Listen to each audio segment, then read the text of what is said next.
What a way to kick off the Paramount card, man. I think they are going to be very happy with the result of this first card. And I think the feedback on this card is going to be interpreted different between all fans. I think you're going to have the fans that are upset about the commercials, especially on the pay-per-view side of things. And I think you're going to have the fans who are like, you know what, if I'm only paying $9 a month, I can't be too mad.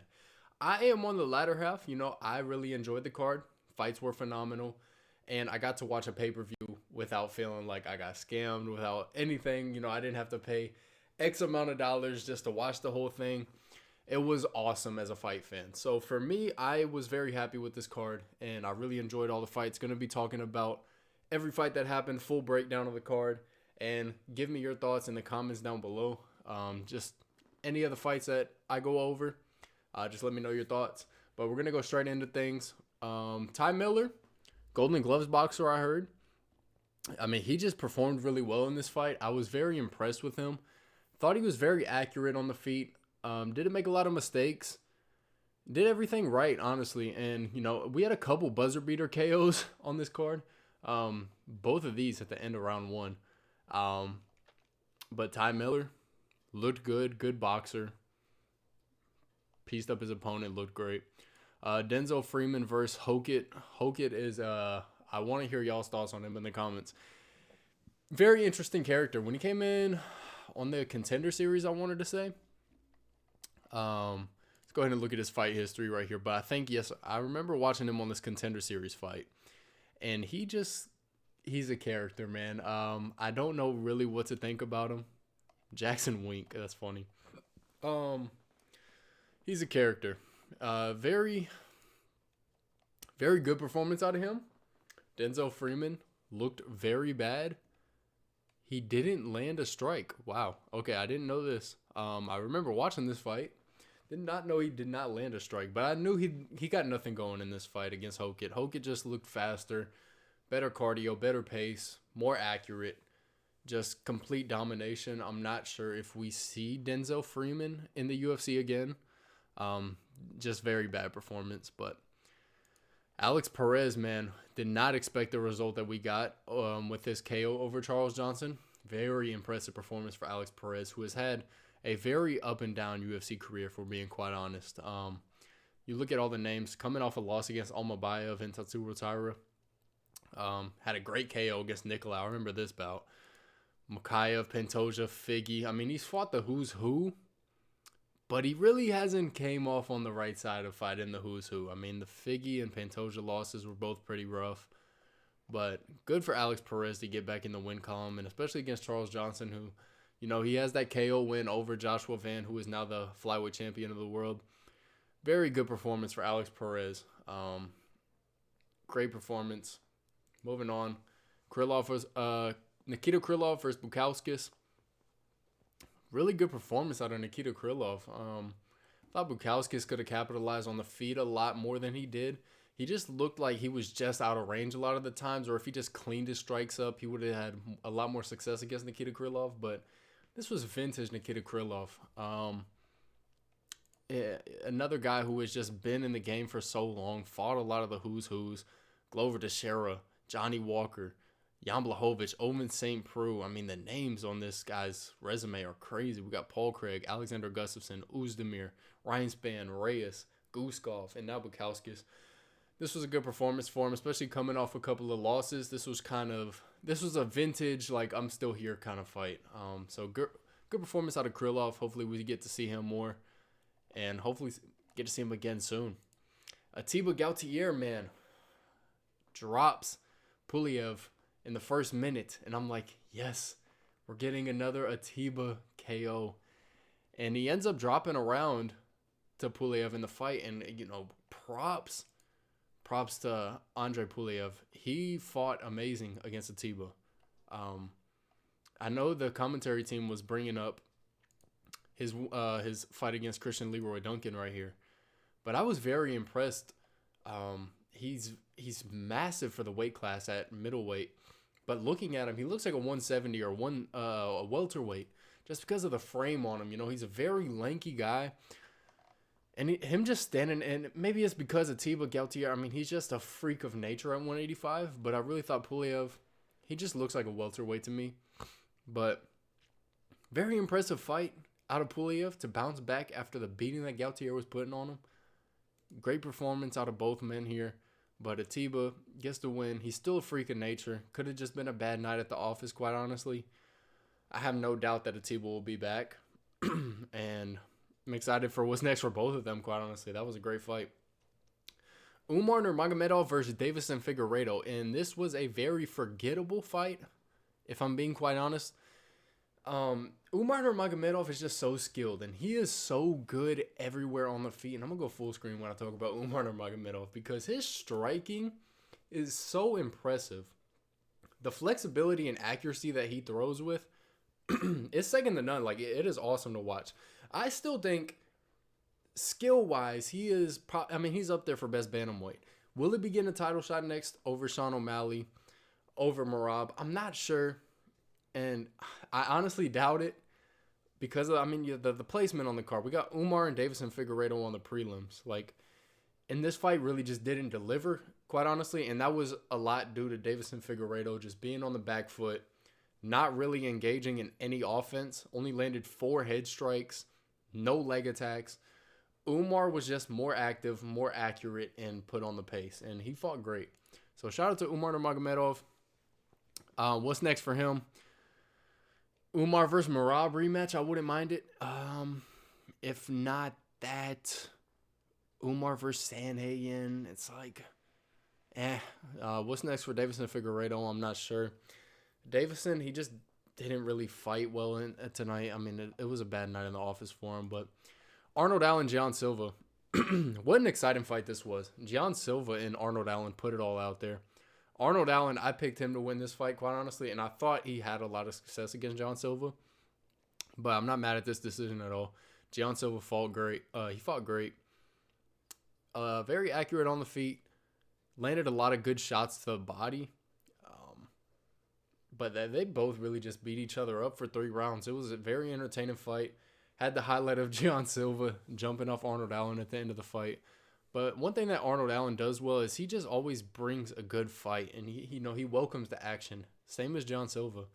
I thought round 1, Arnold Allen looked really good, and I thought he looked the part. You always have the inactivity problem with Arnold Allen. I know he has a big problem with, the broken hands and whatnot. And Gian Silva, you had him coming off a loss against Diego Lopez. So it's 2 cases of okay, which fighter are we going to get on both sides? And we got a Gian Silva who is looking to, enter his claim to being a top 5 featherweight and fighting his way up the rankings and getting to be the fighter that we know he can be. He's a very good fighter. So I'm excited to see him. Very controversial decision. Natalia Silva versus Rose Namajunas. This fight was not received well online by a lot of people. I thought Natalia had a lot of success in round 3. But rounds 1 and 2, she did not have a ton of success. I personally scored this for Rose Namajunas. But Natalia Silva comes out with a win. Probably gets a title shot against Valentina Shevchenko, if I had to guess. But Thug Rose, she's still a top dog in this flyweight division. It wasn't a ton going on in this fight. But Natalia Silva, I just thought round 3, that was her best round. And outside of that, there really wasn't too much to grade in this fight. Weird fight here with Waldo Cortes-Acosta and Derrick Lewis.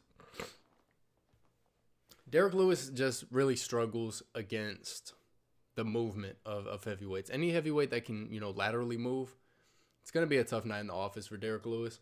Waldo Cortes-Acosta stuck to his game plan, stuck to what he needed to do to get a win, and just tired Derrick Lewis out. I'm never going to pick against Derrick Lewis. He is he has made a lifelong fan out of me. I will always root for Derrick Lewis, but I got to say it how it is. And the result that we got was just a bad night in the office for Derrick Lewis. He didn't land much, if anything. I see 8 significant strikes right here. Don't know if he landed 8 significant strikes. I didn't count 8.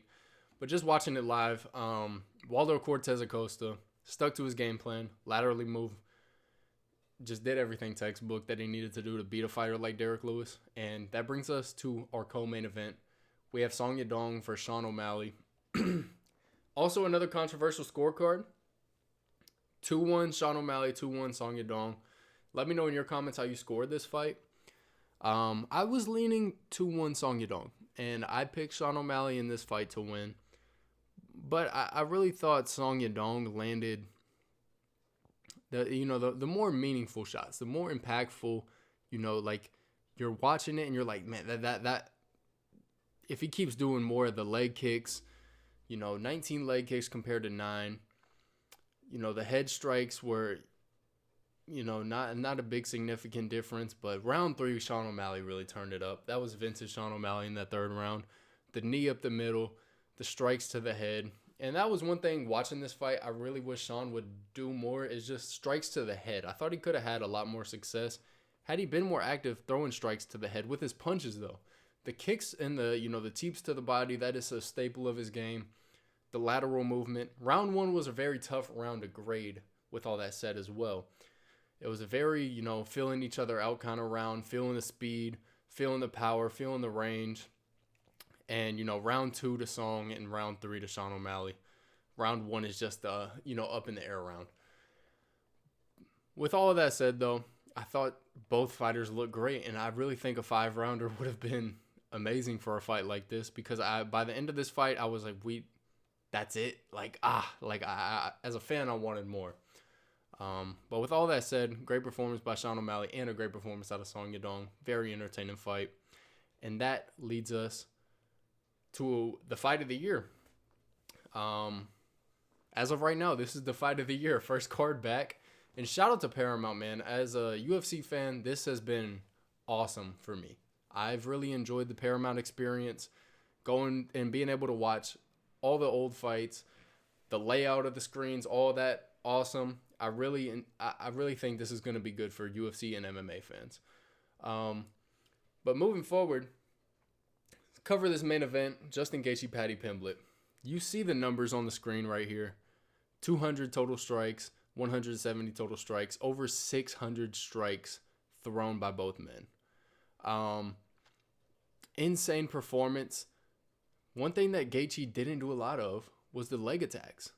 That was something that really surprised me in this fight, because that is, to me, he is one of the most vicious leg kickers we've seen. I mean, he knocks your legs from under you.